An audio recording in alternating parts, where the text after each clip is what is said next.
The following session of our Learning Engineering Speaker Series was recorded at PDC on May 30th, 2025. Our speaker is Dr. Wendy Walsh, the Chief Learning Officer at Air Education and Training Command, based at Joint Base San Antonio Randolph in Texas. With over 30 years of experience in state and federal agencies, she brings a wealth of knowledge and a visionary approach to force development. At ATEC, she is spearheading efforts to build a total force learning ecosystem.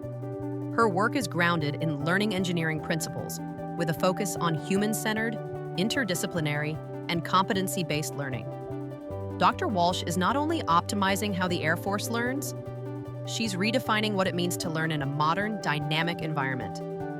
In this session, she's speaking to us about learning engineering as a pathway to optimizing force development and mission readiness.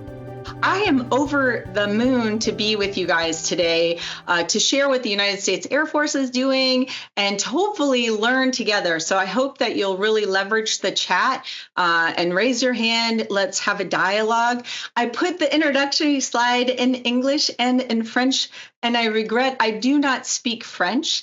And so I'll try to speak a little bit slower or just help me make sure that I'm conveying the information that I need to. And again, if you have questions or if there's ways that I can, anything, let's just do this together. So are we good to go? Let's go to the next slide. Oh, before we go to the next slide, I want to let you guys know one thing. Well, this is great. It doesn't matter. I want to let you know, first of all, I have a lot of people to thank. I have really learned a lot from many of Canadian colleagues. And so I wanted to make sure to call out a few people who have really been instrumental in my learning and my thinking about how we can implement learning engineering across the United States Air Force. I think that Lieutenant Colonel Len Matowski is with us. He has been co-chairing this wonderful organization, IEEE Icicle. There is a government and military group that meets, I think, the third Friday, and we can put the link in the chat. I'm sure Len will do that for us. If you're interested in learning more, being part of that community, everyone is welcome. Government, military, industry who are interested in supporting military learning and how we can advance mission readiness across all our services. Also, as many of you may know, he is moving on, retiring, and Lieutenant Colonel Jason Virtue is going to be taking over that co-lead, and so he's kind of new, and I've just met him virtually so far. I want to thank Dr. Jazzy Jermaz. I think I'm saying his name correctly. He's in your research community. He has been an incredible contributor on the Icicle. Dr. Rami Carvallis, and of course, Bill Rayler, who invited me to be here with you today. Stephen Spencer, who hopefully is with us now. He has been really helpful in helping me get the slides together and that sort of thing. And then 2 weeks ago, I found myself in beautiful Athens, Greece, and at the NATO Commandant's Conference. And at that conference, I got to meet General O'Reilly. I had no idea about the connection, but we made a great connection there, and I got to learn a lot about where you've been, what you're doing, and your prioritization. The topic of that meeting was AI in military education. So it was really great to have those dialogues. There was a chief there, Sean Wilcox.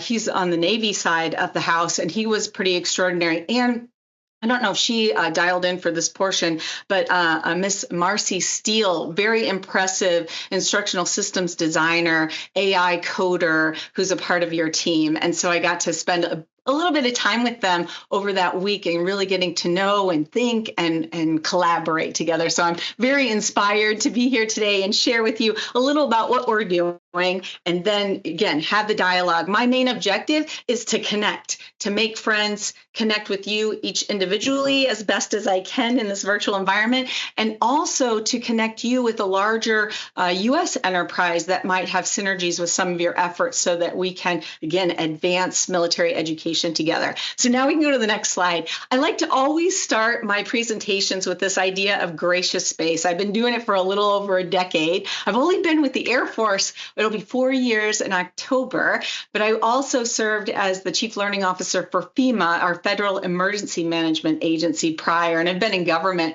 I think I'm on my 34th year, so getting a little bit long in the tooth on working in government environments. But I love to start meetings with this idea of gracious space. This is from the Center for Ethical Leadership. I did not create it. There's 4 pillars, and I love this for a couple of reasons. One is that it just helps ground me in what my intent is for exchanging information and learning together. 2, it also, I've utilized the same kind of rubric of gracious space to when I run into challenges, when I'm feeling a little bit down or negative, it helps me to interrogate my environment, what's happening, kind of orientate me to different possibilities of how I might shift my thinking, how I might address specific things that have to do with the setting, with how I'm being open, how I'm learning. So I'm going to go through this pretty quickly. Presence, and I'm sure maybe some of you are familiar with this rubric or another rubric, but presence, really about being here together. How are we together? How did your morning start out? Did you get a good breakfast? Did you have a good night's sleep? Really being aware of the whole of our being and how we are here together. When you're in a virtual meeting, it's really easy to have your email window open. It's very easy to, especially when you're not supposed to have your camera on or your mic on, to be thinking, even talking to other people within your office and kind of bifurcating or even multiplicating your attention. And so I'm asking for the time that we're here together to notice your presence. And maybe you do have hot items that you do need to address, but come back to us here and be with us and see if we can establish a feedback loop of presence, utilizing the chat. Already, Len has dropped a few things in for you. Jason's information in the Google Docs, information about the Megan SIG. So thank you for doing that. Let's figure out how we can share information. Things that I share that go, oh, I'm doing that. Drop it in the chat. Oh, I know a link about that. Oh, I think she's full of beans. Let me ask a question. Let me clarify that. Please be with me. Be present. That's how we're going to learn more together. The next is the setting, kind of rolling right into that because we're not face-to-face. And while I listed a group of people that I have been face-to-face with, I've met a few people at the IETSIC conference that happens in December, which is a big modeling and simulation gathering of educators across military education. If you haven't heard about that, I highly recommend check out IETSIC. It's a wonderful community of practice utilizing models and simulation to advance learning. But back to setting, when you're in a virtual environment, there are certain constraints. You can't feel maybe you can feel my energy because I'm very excited about this topic. And sometimes I think I don't do too bad of a job of conveying it through my voice and through my image. But it's not the same as being in the room together. So just noticing some of the benefits and some of the drawbacks of being in a virtual environment. Maybe you are more of an auditorial, you're a talker, please feel free to raise your hand. It might feel a little bit intimidating. I don't know who all the 62 people who are on this call and where the hierarchy is or the network of connection. Just notice that. How is being in this room with these different people impacting your behaviors using chat, raising your hand, or being a part of the dialogue? Just notice it. The last 2 aspects of gracious space are really where the learning occurs. Welcome, like welcoming what's different. Noticing, so one of my big cues that I need to welcome what's different, what's strange, is that when you share something with me, and immediately I go, that's not right. Ooh, we think differently. We see the reality a different way. So if I can keep myself quiet and listen or ask questions, then I've opened my mind and heart to learn a different way of seeing things. It may shift how I see things. It may shift how you see things. It may shift how both of us see things. So really being thoughtful about welcoming what's different. I think this is really important right now in military education because a lot of things are different. As I mentioned, I just came back from that AI integration. Holy Toledo, hasn't these large language models really upended or our thinking or gotten us excited or nervous about how do we integrate this tool of artificial intelligence, specifically the Gen AI and large language models, into our classroom, into our activities? How do we help our students learn how to manage this tool in an ethical and pragmatic and great useful way to advance our mission readiness. This is different. We might have some fears around this. We might not know how to develop the governance, the strategy, how to work with industry, how to invest and deal with building our own large language models. So really thinking about that, welcoming different ideas and then sorting that out. The last one is to learn in public. None of us know everything. I feel like I know less and less the older I get, the more I notice the unknowns. And so really opening our minds and knowing that we can learn in public. This group of people that we have here, many of you have been working in military education way longer than I have. You might have operational military experience, which I have none of. So there are opportunities for me to learn from you. How I see things and what I bring to the table are only a piece. It's just me. So I'm so grateful that you've welcomed me to the table here. And as we work together and learn together, we'll really be able to advance and ensure that we are delivering the very best military education so we can grow the competencies of our services. So that's Gracious Space. I like to share it and kind of start. That's the vibe I want to start us off with. So we can go to the next slide. I'm here to talk about learning engineering. So I wanted to provide you, this is the United States Air Force definition, which I had the opportunity to create with some of my colleagues. It's not necessarily the definition. I have a lot of books, props with me. Many of you might have seen this if you're curious about learning engineering. This is one of the greatest bodies of knowledge. It's an aggregation. It's called the Learning Engineering Toolkit. It's edited by Jim Goodall, who is just a fabulous human being, but it includes the thinking of a lot of different people about learning engineering. It's mainly about learning engineering in the classroom. So it's a very tactical learning approach to learning engineering. So our definition, that first underlining, it's a sense-making framework. So I want us to lift up our thinking about learning engineering, not just about measuring in the classroom and opportunities to really engineer learning in a classroom, but look at it from a meta level. How can we make sense, have a common lexicon of how we talk about learning, how we investigate learning, how we do competency-based learning? How can we create a sense-making framework? I don't know if many of you are fans of Peter Senge, but I've been reading him for a few decades and just love this guy. He wrote the book, and I didn't bring the book, but I have the workbook, The Fifth Discipline. If you haven't looked at this, I again highly recommend it. It's been around for a long time, but I think it's a seminal body of work that really has us look at really important elements of building a learning organization. So if we're going to be doing learning engineering, building a learning organization is really important. And there's 5 disciplines. So that's the 5th discipline. The first one is teaming, really knowing your team and creating opportunities for your team to grow and coalesce, kind of come together. We need to talk about and think about what are our mental models? What are some of the ways that we have indoctrinated our thinking? And when we notice that, also think about how are we cultivating a shared understanding? I'll get into the kind of pillars of learning engineering, but one of them is interdisciplinarity. And I think it's really interesting when we think about cultivating a shared understanding and our mental models, depending on kind of what your role is in an organization, how you've been educated, how you've been brought up. We have certain mental models, and those mental models might not be the same. And so when we think we have a shared understanding of where we're moving, we might be missing the mark a little bit, and that can lead to some frustration. So it's really important that we kind of interrogate how we're doing the teaming, the mental models, the shared understanding. And then the 4th thing that Senge talks about is personal mastery, which I would equate to competency-based learning. How are we building up our personal mastery? How are we identifying what do we need to know? What are the reps and sets we need to put in so that we can practice and actually have measurable behaviors that show, hey, we know what we're doing. We're at a competency proficiency level of advance because of these measurable behaviors. And then the last aspect is system thinking, really understanding how the system and the system of systems works together. So we are a sense-making framework. It's a systematic application, a system of systems.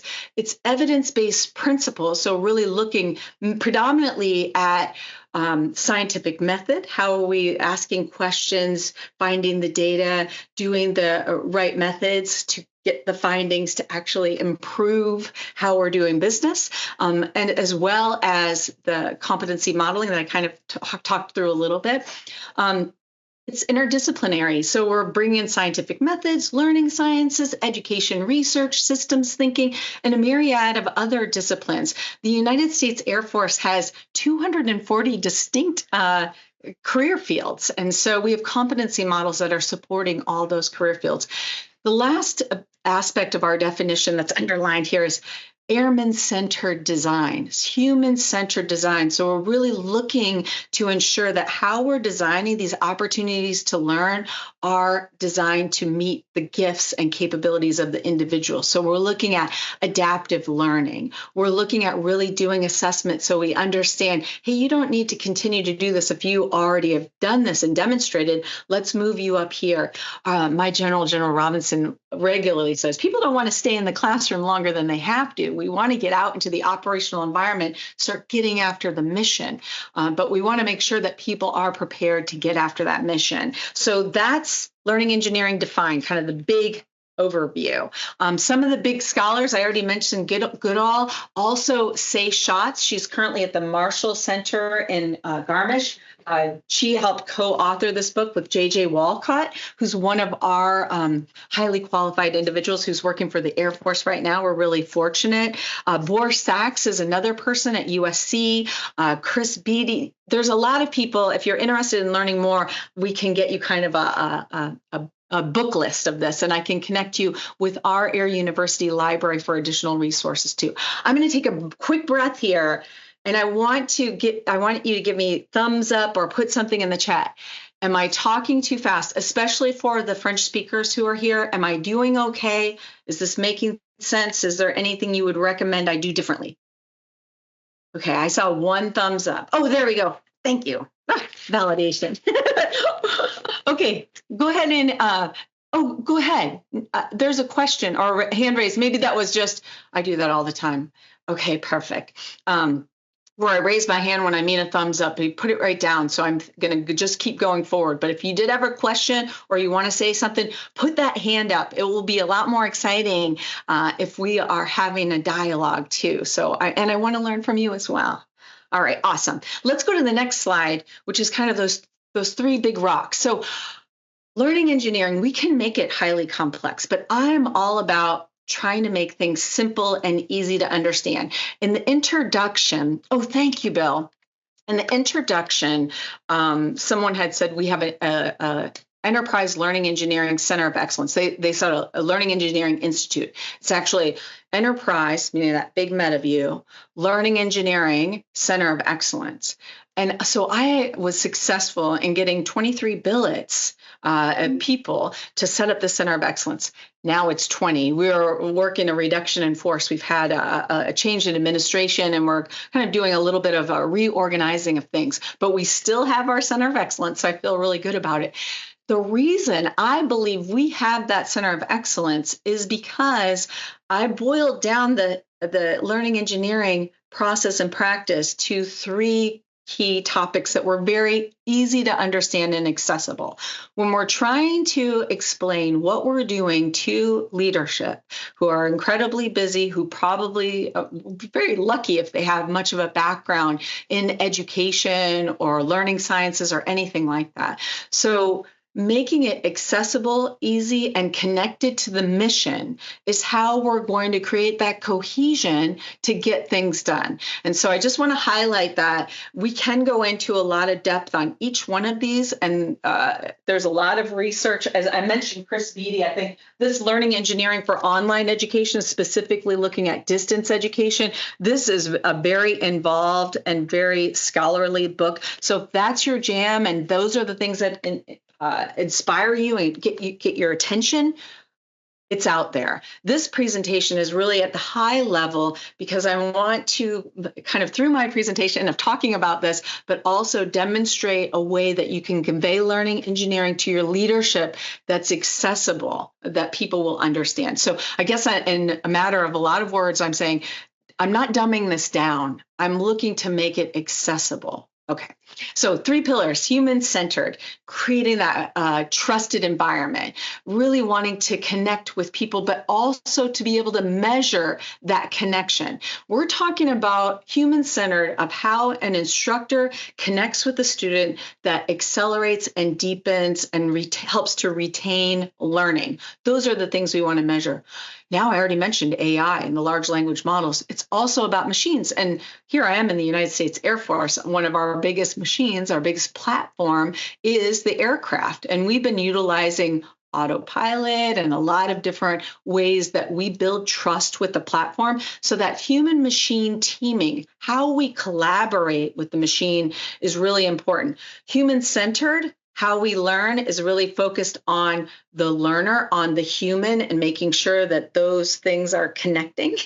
Human machine teaming is really focused on that, almost the link between the human and the machine. So it's about that collaboration, that feedback loop. When I'm talking about learning engineering, I'm looking at it through both of those lenses. I think that's really important for where we are in learning right now. It's student, instructor, and technologically system-centered.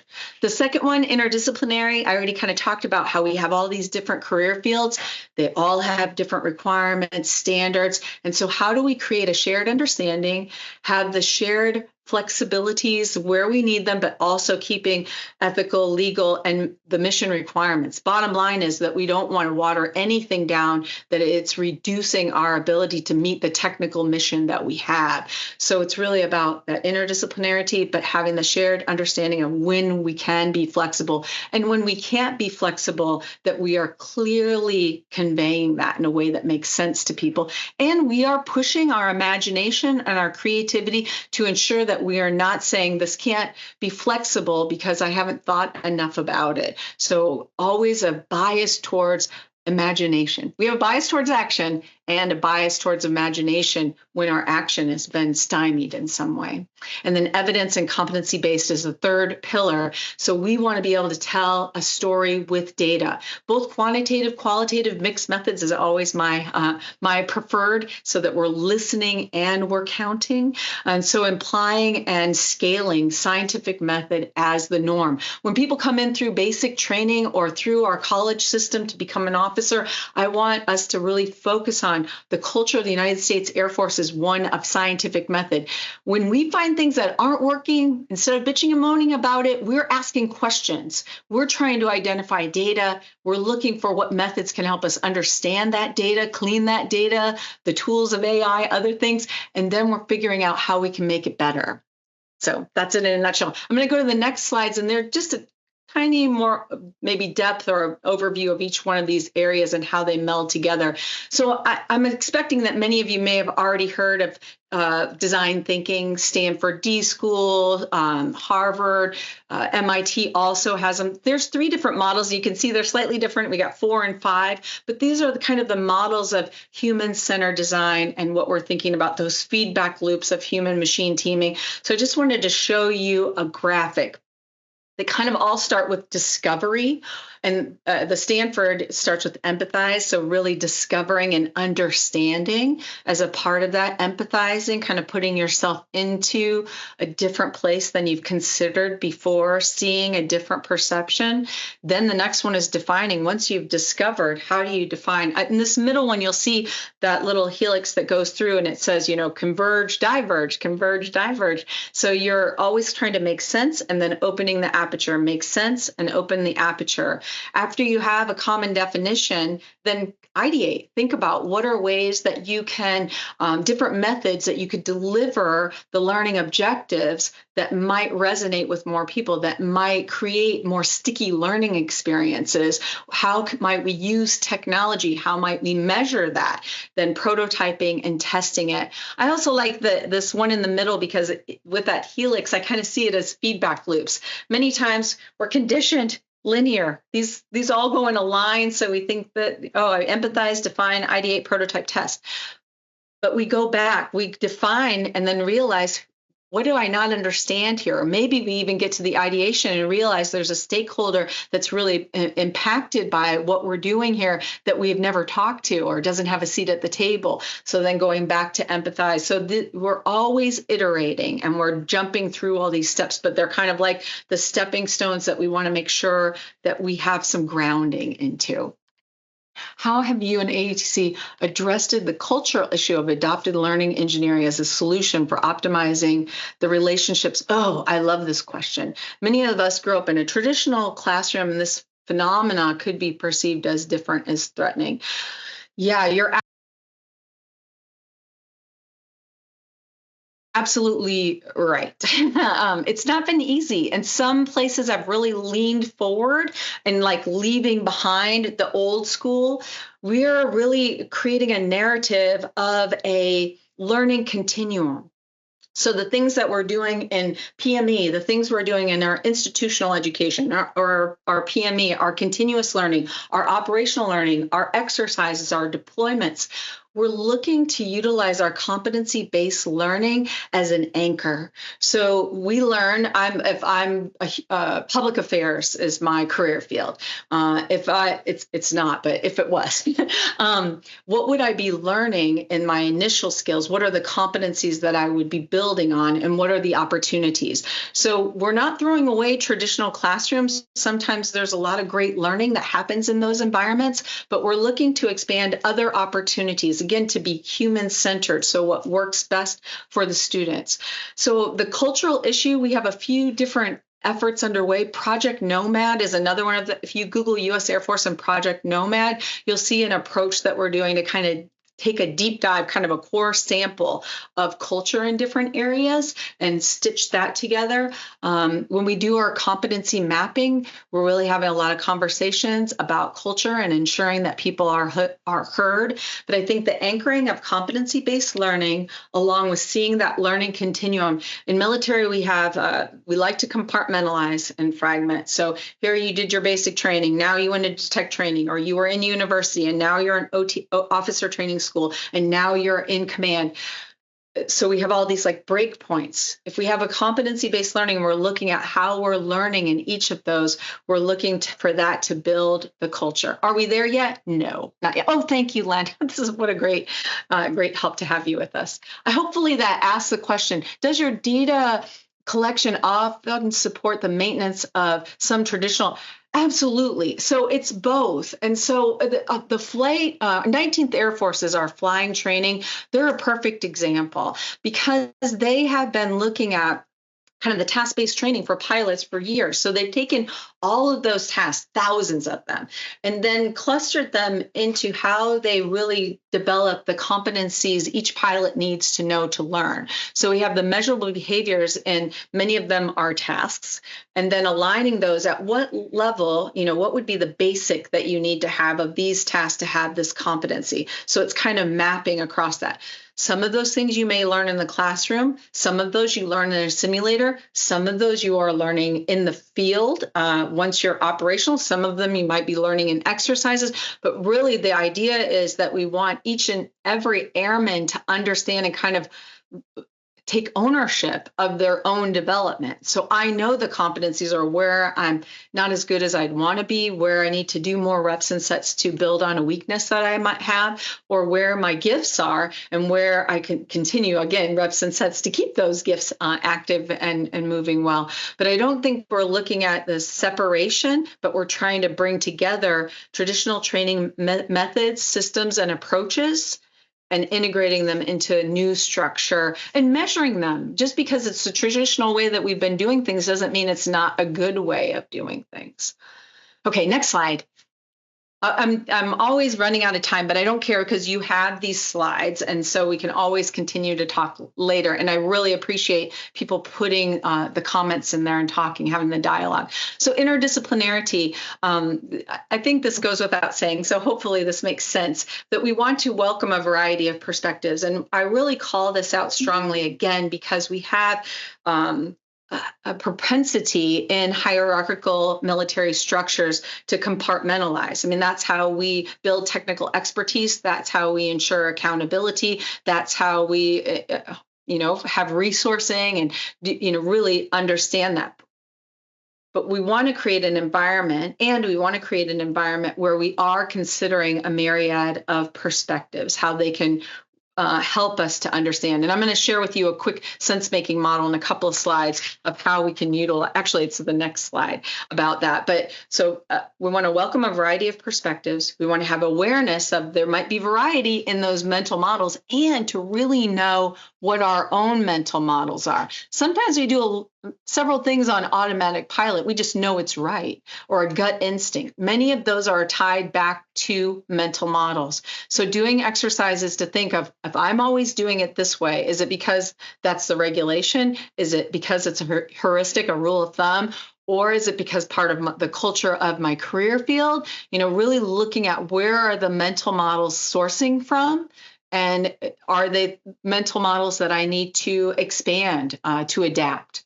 Practicing communication and reflection. One of the books I give to all of our wing commanders, I get to meet with all of our wing commanders, and I give them this book. I'm not endorsing any of these books, by the way. I'm just telling you what I utilize to help share and help people to build different skills and competencies. This one's called, from Peter Block, and it's Community, the Structures, Building the Structures of Belonging. The reason I love this book is that it talks through 6 different ways that, different conversations that can be really challenging for people to have.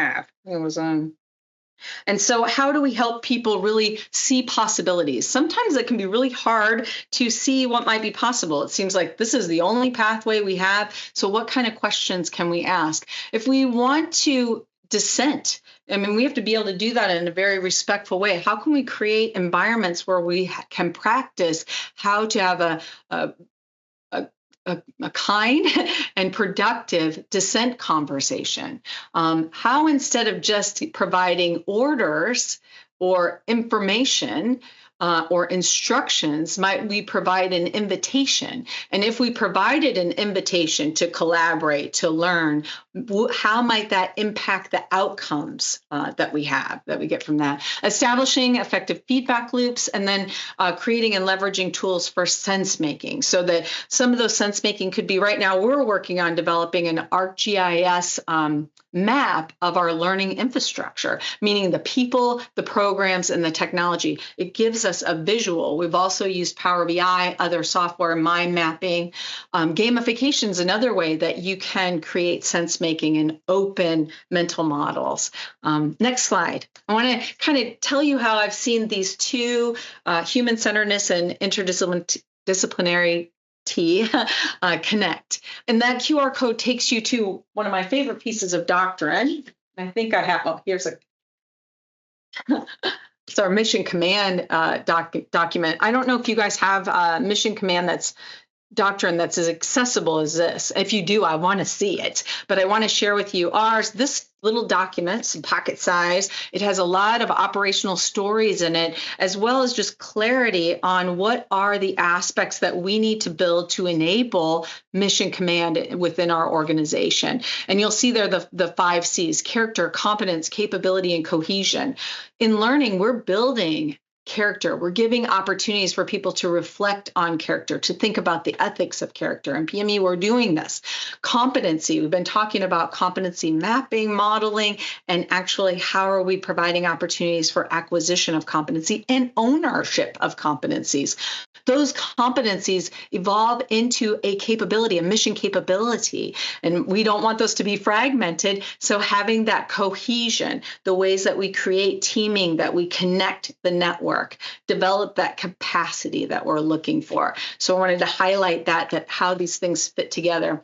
This little rubric at the bottom, this is an iteration on John Boyd's OODA loop, if you're familiar with that. And so it evolves as you can see the citation. It's from Leonard Marcus. This is another book that I give out to people. I don't have a copyright at my desk, but it's called You're It, and it's about crisis leadership. And I think it was page 122 that they talk about this pop doc and a little bit more about this.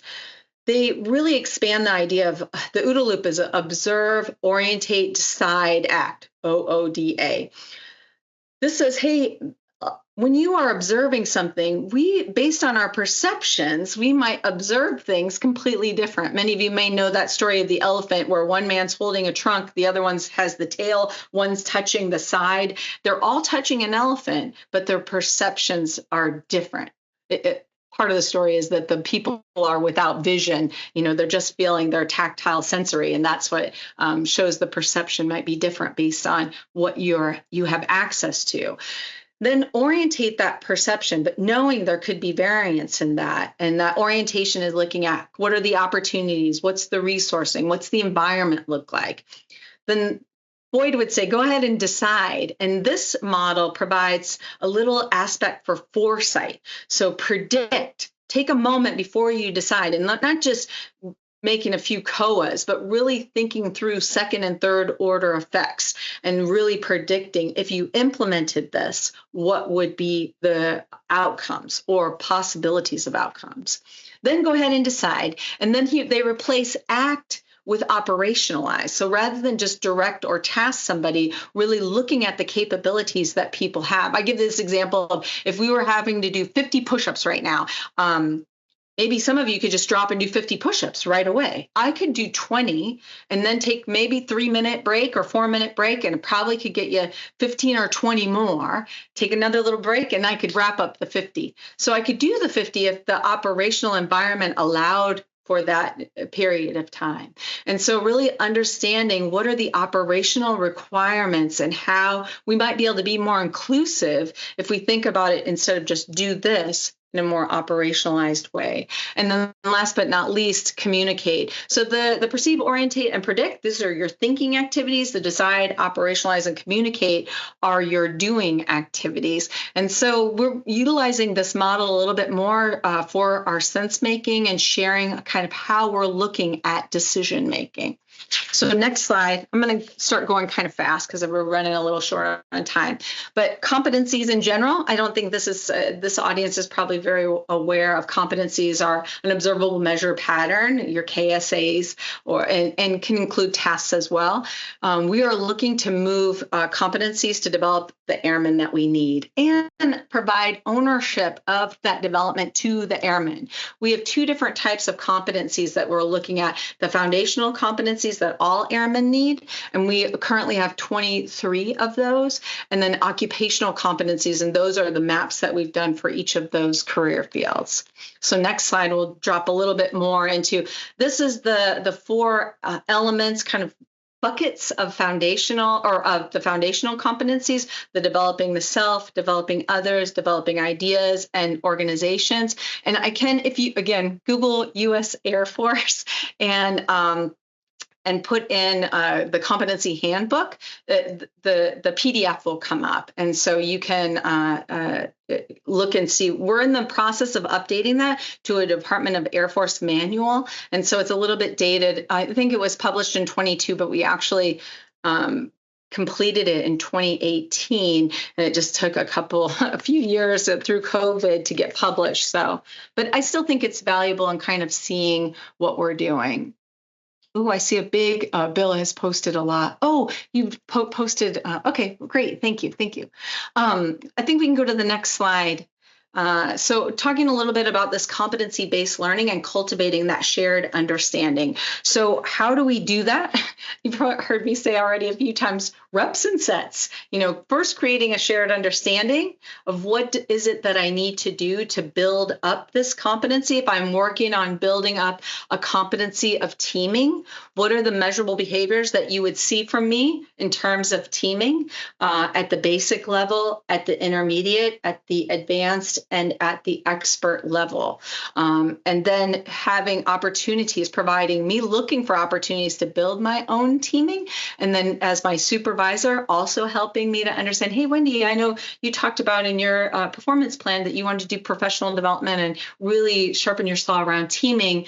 Here's an opportunity to run a Tiger team that I think is aligned with where your expertise is, and it would be really great for you to do that. So kind of just, that's how we do it. How do we know when we have it? Because we have these models for measuring. I want to mention one thing about the models that's been very hard for us here, Because we like checklists. We like to be done with things. I know it's a human dynamic, but I think in an aviation world and pilots, we love checklists and just going through and now you're done and you're on to the next thing. Competency models are dynamic. That means they're ever changing. So those measurable behaviors that I'm looking at for teaming, they might change from the different environment. Whether I'm in a traditional classroom environment, what opportunities do I have for teaming? If I'm learning in a gaming environment, what are the opportunities, measurable behaviors you could see in teaming of me working through a game with the team?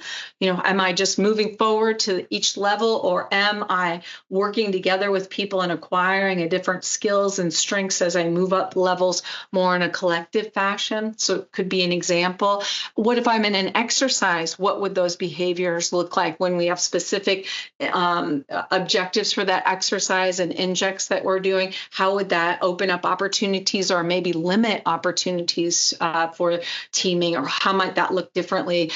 Same in the deployment. All these environments are environments for us to learn in. And so just knowing that we have that dynamic piece, it's not going to be one and done. We want to continue to iterate and think about those measurable behaviors and maybe even the overarching competencies as we introduce new technologies, new processes and systems. That's just a little bit of a side note. We're noticing that a lot of our bureaucratic structures are very linear and hierarchical, but we're operating in net-centric environments. So many of us are considering across the federal family, not just within defense, about how we might reimagine bureaucratic structures that could be more agile and effective, but also accountable to the public, which we need to do in these government roles.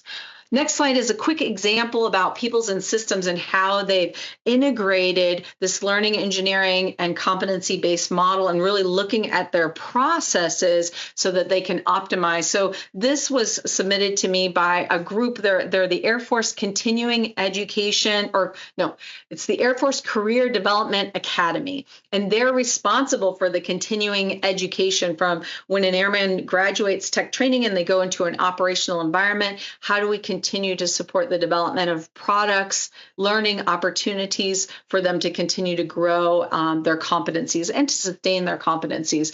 So typically the process on the left would be that a user goes, oh my gosh, things have changed. We no longer use this technology, or we have a new instruction or a new system or whatever it might be that's changed. And now we have a gap in our training. So the user at the unit would say, the faculty would say, hey, we have to change this. It would go to the supervisor, the unit training manager. Sorry for all the acronyms. I just used the product they provided me.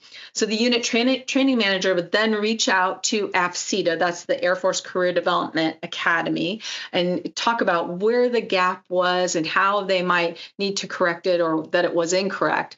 Then they would then support the services to validate that complaint and reach out back to the course development writers and say, hey, we need to redo this. And the writer reaches back up to the top at the unit and says, okay, what needs to be updated? What text files? What kind of information? Then they work back and forth the iteration with AFCETA. And then finally, we get that end product, that curricula update. The average timeline that was taking us was 1 to 3 years for this process. And so now they've updated the process. You can see it on the right where they have bi-directional communication, working directly with the users to understand they have direct access. And this is because we've built a trusted environment and that we have clear competency models. So all the unit training managers doesn't have to worry that, oh, wait, are they going to do it aligned with the competencies? We have the model. The model is a shared understanding. And so there's a lot more trust and agility and capability. And now the average time to update a curricula is 1 to 3 months, which maybe we could do better, but it's definitely an improvement. And that's based on trust and the shared understanding. When you have trust, you can take a little bit more risks. When you have a shared understanding, you can take a little bit more risk. So the next slide, please, is just talking about this middle triangle has sat in the middle of our lines of effort to really guide how we are implementing our mission, our commander's intent, that we always want to be airman-centric, mission-focused, and competency-based. And this has been for years, the triangle. And so I was just astounded how perfectly that aligned with learning engineering, human-centered, interdisciplinary, weaving these mission threads together, and that it's evidence and competency based, both in development and in decision making. And so, again, we're looking at a traditional way that we've been doing it, things that people are familiar with, and then helping to scaffold that as good teachers do. We build on the cognitive structures, and then we build that into that. So we're optimizing and connecting purposefully to ensure mission success. And then the next slide, I think I'm going to check my time because I think I might be, am I still okay? I'm still okay. Good. I wanted to talk to you a little bit, and I just added this slide. I think they may have updated the materials that were provided, but I just added this yesterday. And this is a 9-year strategy I've had since I've been in the job. So like I said, I'm just going on year 4. And so we're going to, the way that this visual works on the right says creating a space to convene, listen, and learn. Below there, you'll see in 2022, we hosted our first learning symposium. And so this symposium was looking at how can we create situational awareness of our learning environment. When you add up the Guard, the Reserve, all of our civilians, all of our enlisted, and our officers, that number of people is close to 600,000 people. That's a lot of people who are engaged in development in different ways. How can we know what learning management systems people are using? Who's using different XR, who's using different simulators? What sort of ways are people doing their mapping of competencies? How are people doing orientation? Like who's using Qualtrics? Who's using, what are all these different technologies that were LinkedIn Learning? We didn't know, and we still don't know, honestly. And so we're trying to create an environment where we can see what's being used, who are kind of our AI ninjas, people who've been the early adopters, who are actually developing algorithms for large language models. They're in our force. Who's building games right now? Who's actually developing video games to advance competencies in their career fields? They're doing it on their own. So we wanted to be able to see this map. Really be able to map the ecosystem. The second, so there's 3 aspects. So those are the 3 columns. That first one, mapping the ecosystem. The second one is really discovering the learning story. This is addressing the issue of information flow, of how knowledge management, how that information is flowing. How do people find out about things? We have a task-based system that will task people out. Hey, we need anybody who's interested in this opportunity, or tell us everybody who's using Blackboard, or we can task that out to people. And the person answering the tasker may or may not know, and they'll answer the very best that they can, but it isn't always giving us the right information. So how can we look at the system writ large and really address the story? And in this first discovery that we did in 2023, we not only looked at the story that each individual career field, when we already kind of talked about that, how we can have variance in mental models and shared understanding, we also looked at it in a time continuum. So how we tell our learning story of the past. Like if you went to basic training 15 years ago, is that your narrative? Is that the narrative of your leadership? What's the impact of continuing that narrative? We had to do this, this, and this. Well, now in our basic training, every airman is issued an iPad. That's just happened since I've been in the job in the last 4 years. So anyone prior to that doesn't have that experience. So the story they're telling of their past isn't really what's happening in the now. So when we think about the past and being thoughtful about the stories, our air stories, our sea stories, our soldier stories, what's the impact of how we're sharing that information as leaders to the present? Is it creating an opportunity for people to go be inspired? Is it creating an opportunity of like, I suffered, so you're going to suffer. This is how we do it. Don't ask questions. Keep moving forward. Military requires you to follow orders, and this is how you need to do it. You need to be broken down before we can build you up. What are the narratives that we're saying, and how are they impacting the experience that airmen's having today?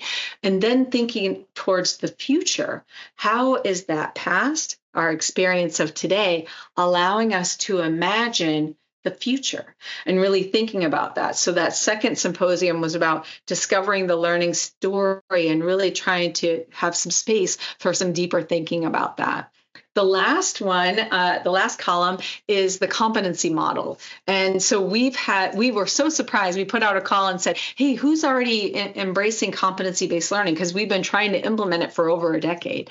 And we were so excited to see a lot of people are, but they're not all following the handbook. They might be doing it in different ways. So we had I think we had about a dozen posters that talked about different ways that people were applying competency modeling. And it really gave us an opportunity for our headquarters unit to learn, one, there is this community of practice around competency-based learning that they were not aware of. Sometimes the headquarters units can be really detached from what's happening in the operational world in terms of operations and also the classroom. It takes a real effort to connect research to the classroom to practice and keep strong feedback loops. And so that's one of the things we're trying to do in our competency model, really work with our researchers who are helping us to better understand how we can design, implement, and measure, and then getting that in the classroom and making sure that continuum goes on into the operational world.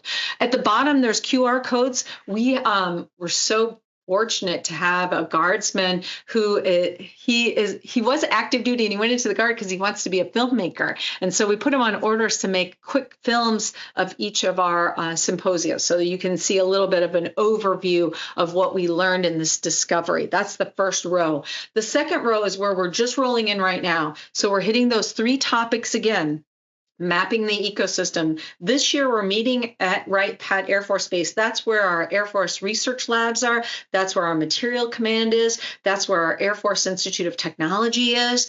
And in that, we are going to pull together the cartographers of the Air Force. So we're utilizing ArcGIS and we're building that map. So we're bringing in different data sets and we're doing this through the lens of continuous process improvement. So really looking at what did we discover? How does it fit into current Air Force systems? And what systems do we need to evolve or change or adapt in some way in order to really meet that improvement that we need to utilize this map to improve learning opportunities, the use of learning technology, the resourcing, all of that, to really understand what people are doing. So that's just happening in July. The next one in 2026, we're going to be looking at, again, the CPI. How do we take that learning story and translate it into a shared vision? Again, what systems and structures, if we look at it through that CPI, continuous process improvement, are enabling or not enabling, deterring. And then the last one is, again, that competency-based learning. Again, we have implementation, but we're really looking at that continuous improvement. And then that last year, the third phase, 28, 29, and 30, same topics, but we're really looking at the implementation. And so applying the principles of implementation science so that we're building and scaling. And we're not waiting for each of those. We continue to work on the ecosystem through like 22. We were working through 23, 24. So we get to 25. So all of those continue to build on them. And that's our 9-year strategy for developing a learning body of knowledge, because we really didn't have a place that we were collecting that yet. I'm just going to call your attention. Oh, okay. I want to make sure I'm not missing anything. So please raise your hand if you need me to pay attention to something in the chat, because I'm kind of just jamming on, and then we'll go from there. But I wanted to draw your attention. On the left is the backside of my coin, and I put that on as an image because, one, I always tell people there's not enough pink on military coins, so I'm doing my part. But the real big part is I think that this lotus is a great image for learning. So the lotus, she grows in a real austere environment. She's like growing in a pond, in a swamp, putting down these straggly roots and trying to extract the nutrients, not pulling from the sun too, but extracting the nutrients from the water to build and grow this beautiful bloom. And I think that's really analogous of learning. It's not easy. Learning is very hard. It takes lots of repeating, lots of pulling, lots of struggle. The other thing about the lotus is at the end of the day, when the sun goes down, she holds up. She turns inward. And I think that that's a really important aspect, that we give space for ourselves to reflect on the learning that we've had each and every day. What are the things that went well? Where did our gifts shine? And where did we struggle? And what could we do differently? Where do we need to forgive ourselves? Where do we need to forgive others so that we can start a clean slate to learn again? You see that learning is our competitive advantage. And then the wheel symbol stands for the balance of the mind, body, and spirit. If we want to optimize learning, we need to be looking at how do we balance that life? How do we balance what's coming into our minds and the habits of our mind?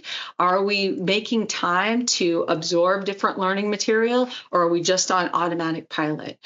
Are we allowing our mind to just go wherever it wants to in any direction, or are we really focused on cultivating a growth mindset that sees possibility, that's taking us to the next level? When we talk about our bodies, it's great in a military environment that we have physical standards. And as a civilian, I'm not required to, but for the last 2 years, I've made an annual commitment to doing the physical training test. I haven't gotten 100, but I've been at 99.5, and I feel proud of that.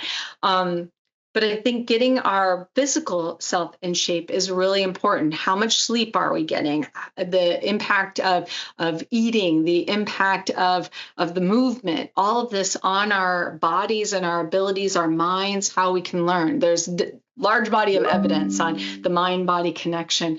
And then the spirit, General Robinson has a line of effort that really looks at how are we working together with families. So how are we taking care of our spirit? Are we taking time to be out in nature, to go to our faith organizations, to spend time with family? When we can. These jobs don't always offer us the luxury to do all that we want to do. Many times we're pulled off, we're deployed, we're traveling. Where are the opportunities that we can make sure that we're doing it? What are the creative ways that we can do that? So I always want, as we talk about learning and learning engineering, and we talk about occupational competencies, that we don't lose sight of the human, of the individual. The next slide is really just, I've been thinking a lot about the transactional nature of a lot of things that we do in our organization, and how might we move from transactional with academia, with other nation states, with industry, into a more transformative dialogue. So being here with you today is really important to me, because it's an opportunity for me to transform my thinking by listening to you, by connecting with you, by seeing, what you're writing in the chat, and maybe what you might send me in an email after the fact, but how we can lift up what we're all doing together. In the military and a lot of government settings, but certainly in the military, and when I was with the Department of Homeland Security, we did a lot of exercises. We did a lot of focusing on mitigating realities we didn't want to happen. We're exercising scenarios of worst case scenarios, of catastrophic failures, of things we don't want to happen. We're training to do things so that we can be ready for a reality we don't really want to happen.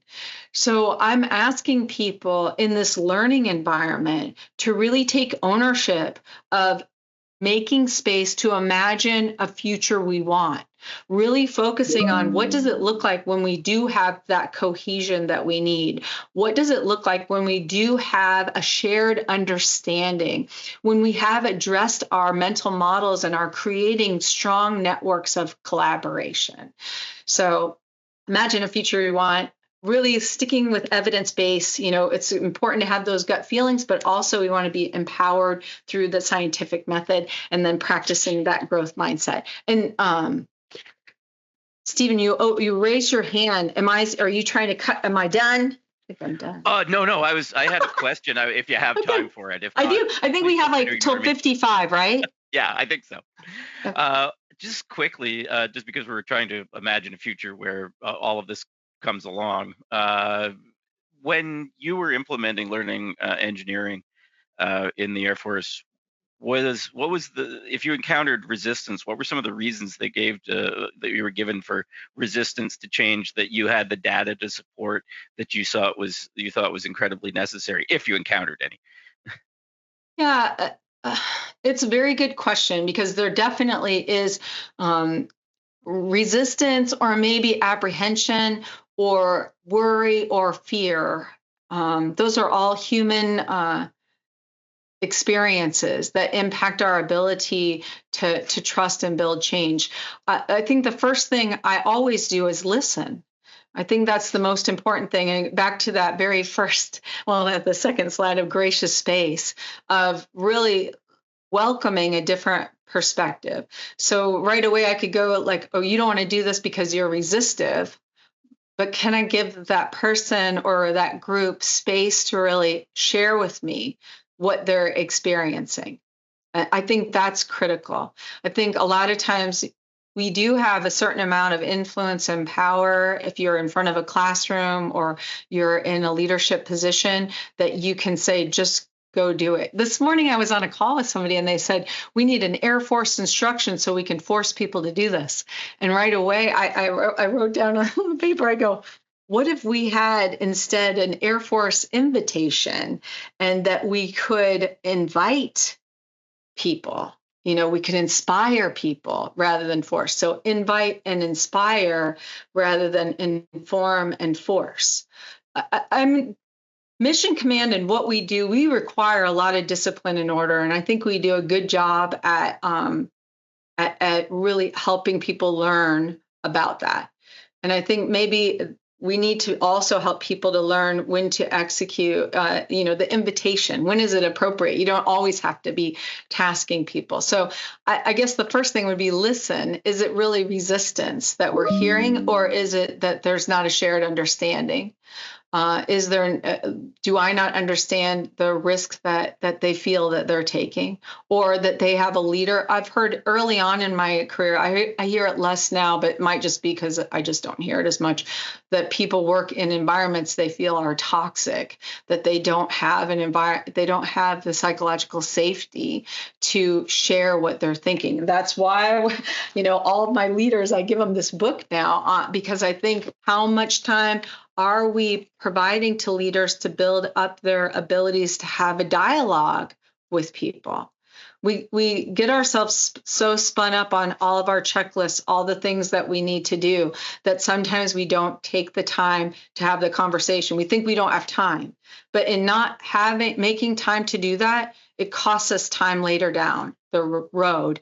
And even worse, it can erode trust and connection. Is that what you were thinking? Did I go down a different tangent? No, that was exactly what I was Okay. thinking. I was also just wondering, though, because that often gets cloaked, then like your fear often gets cloaked in a reasoning, like some sort of reasoning about what currently is being done to avoid change. Did you encounter any like specific reasons that you encountered and said, well, here's what we need to explain and what you need to understand in order to adopt or to better understand learning art engineering? Yeah, no, I haven't had that experience yet. It might be a little bit of my style or personality, because I'm adaptive. So as I listen to somebody, I'm trying to really hear them and to understand where we can collaborate, how we can create. I say, imagine a future that you want. I'm imagining a future where I hear you, where I'm creating opportunities, like asking you. I always find, rather than telling people this is what we need to do, asking people, how can we get there, and creating a space that we can collectively come up with decisions. And maybe it won't take us right away, like now that person's measuring according to the competency model and it's working this way. But if I can get them to consider measuring one thing and to have that experience, start to do a rep or set, and to start to build the trust, then again, I'll have a stronger foundation moving forward. So that's more my leadership style, is one that's a more collective, because I believe in my heart of hearts that we are stronger together. And leaving threads where I just told somebody to do something, it's transactional, it's not transformative, and it's not as strong, and it doesn't create the same amount of mission readiness that I need for the mission I have at hand. And that 100% answers my question. Thank you so much, Dr. Balboa. Okay. Wendy, an inspirational presentation. So we've moved just seamlessly into the Q&As. We got a few more minutes. So I think our next hand that's raised is Dr. Milifan Wu. Over to you, David.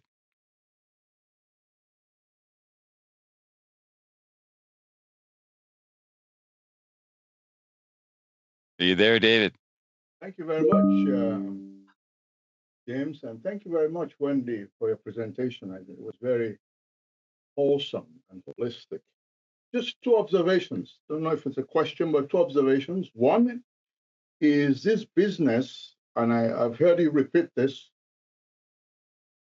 and in my own language, the idea of fostering shared habits, the idea of fostering shared habits. And I'll be interested in how you understand shared habits, fostering shared habits of mind, and how you engender it. I know I've asked a question, but it's not a non-easy thing to mediate on multiple levels. Culture is one critical component of that, and various other identities in plural to get towards fostering shared habits of mind. I share that perspective. I think it's one of the key aspects of learning is tending in that direction of fostering shared habits of mind. The other one is it a paradox?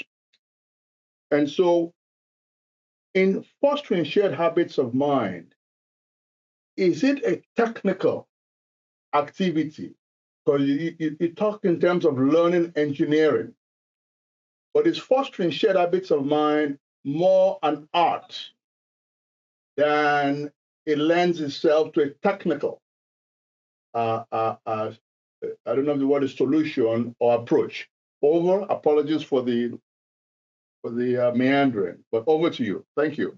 I love it. I love it. One, I want to just maybe pull it out. The art piece is so important to learning. And I don't know if you guys can still see my image. I think my camera is sharing, but I don't see myself anymore, but that's because I'm down. But behind me, if you can see behind me, there's a picture. And this picture here is actually the second symposium. It's a capture of the second symposium where an artist sat with us for the 3 days and drew the conversation. And I love it. You can't see it, but I'm up in the left corner with a robot, which I'm very excited about, that I imagine a future where I have a robot. But I think that idea of what is art and what is science, I think that there is a intermeldingness to it. I think that they are not separate. They're not completely separate.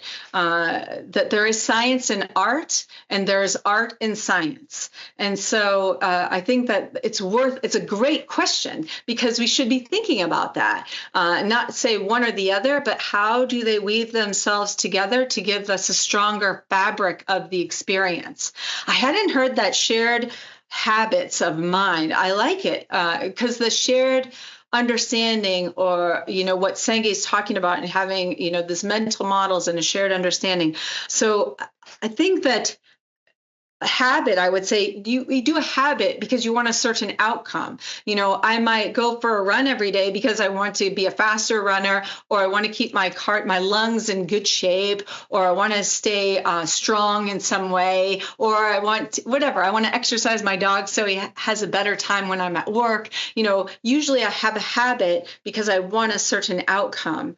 And so as I'm thinking about the competency is kind of an analogy to learning engineering. We've had a lot of conversations because we talk about PME in terms of learning outcomes. And people will say they're learning outcomes that you want for professional military education. How do competencies map to that? And I said, well, your competencies are kind of showing you what you have so that you can get the outcome. If you measure your outcome in competencies. So I'm wondering, and I'll think more about this, James, is I'm wondering if you can measure your, the habits maybe are another measure. Like how many times did you do this? And how many times did we do it the same that was shared? What's the variance level that we can still say it's shared? Again, I'll use the running analogy. If I run a 10-mile, I know you do kilometers, so hopefully that makes some sense. 10 miles a minute, or I can do 10 minutes per mile. Somebody else does 13 minutes per mile or 7 minutes per mile, still the habit of running. And so it's shared. We're all runners. But then would maybe somebody say, no, there's the slow runners and the fast runners. I don't know. I think this is a good question. It gets my mind activated. Again, thinking, I love habits, so I will think more about it. Thank you for the question. Sorry if I didn't give you as clear of an answer. I think you just inspired my thinking more. Blake Martin from our Defense Research and Development Group's got a question. Over to you, Blake.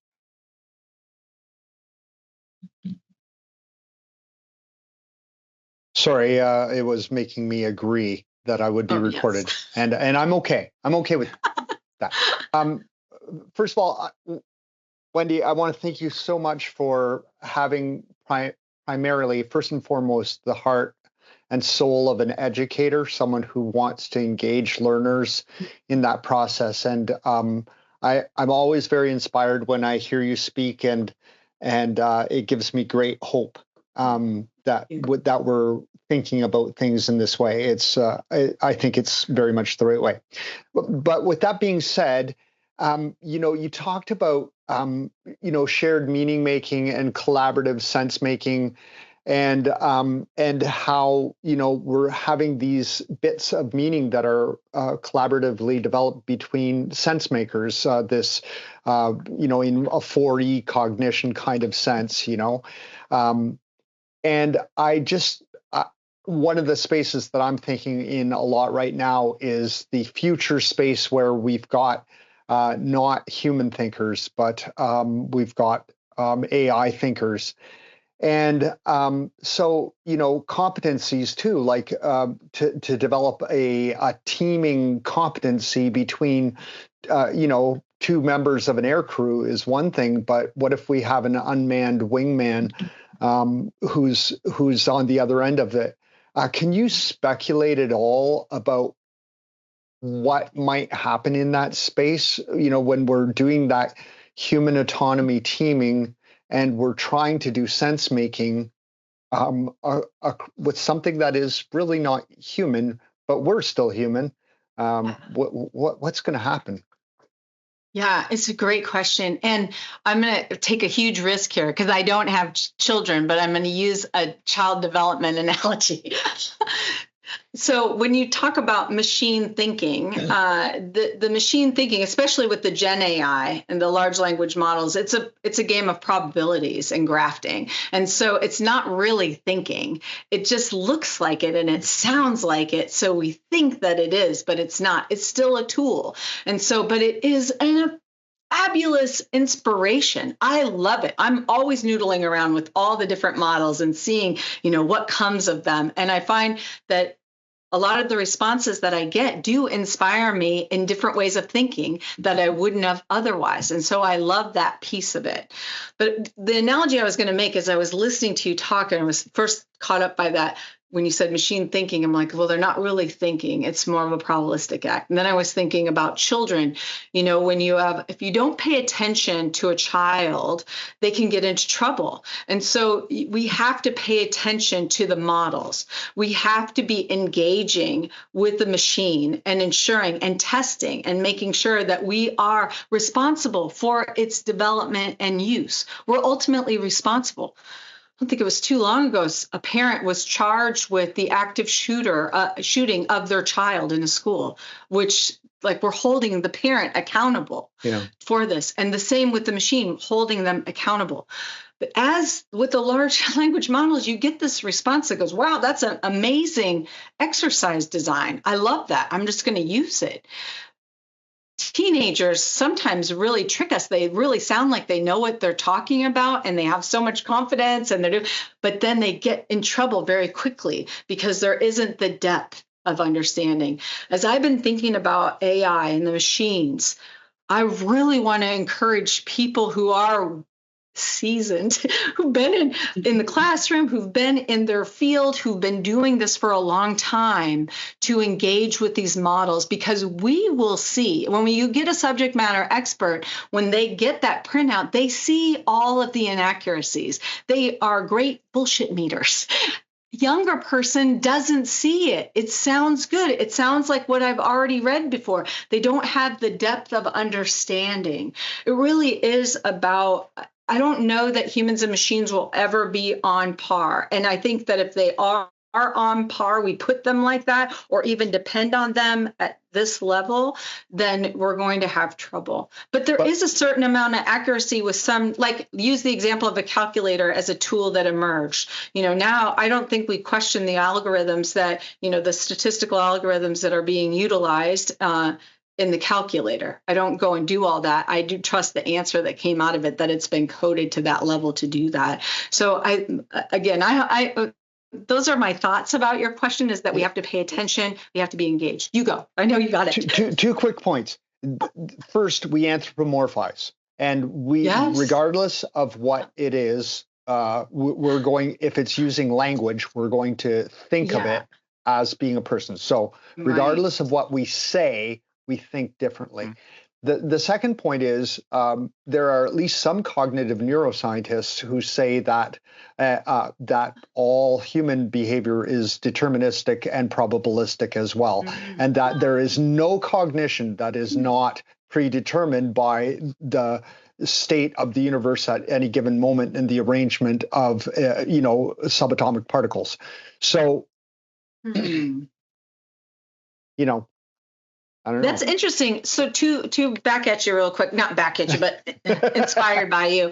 One is the science of linguistics. I think that is something that we all will probably get a lot smarter on as we move forward, because you're absolutely right. We humanize the responses. And so they at the NATO meeting, they mentioned a statistic. It was like 80% of the use of AI right now, the generative AI, is asking personal questions like, this is who I'm dating right now. What do you think I should do about this particular situation? Like the machine will know, but that's how people are utilizing it. So people are going in that direction. And so how do we educate people in the linguistics, in how the probabilistic nature of these generative models is, so that they can ground themselves in that knowledge? Because I think they are going off. I think that's important. Another thing, I don't know the neuroscientists that say everything is predictive and deterministic. I started my career as a psychiatric technician working in state hospitals.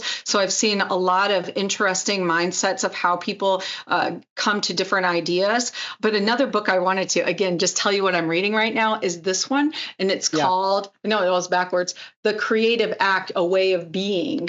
And I'm finding a lot of fun in this book. It's written from an artist background. But when you were talking about that, about neuroscience, I'm thinking, just because we have kind of relegated, so back to James's question, we've relegated art and creativity and imagination to a certain sect of activities and population, and that the business and government and all these things are over here, that I wonder, as we look at these things, maybe we might be a little bit biased in our interpretation of those behaviors. I don't know yet. So those are just my thoughts. But I think that Thank you.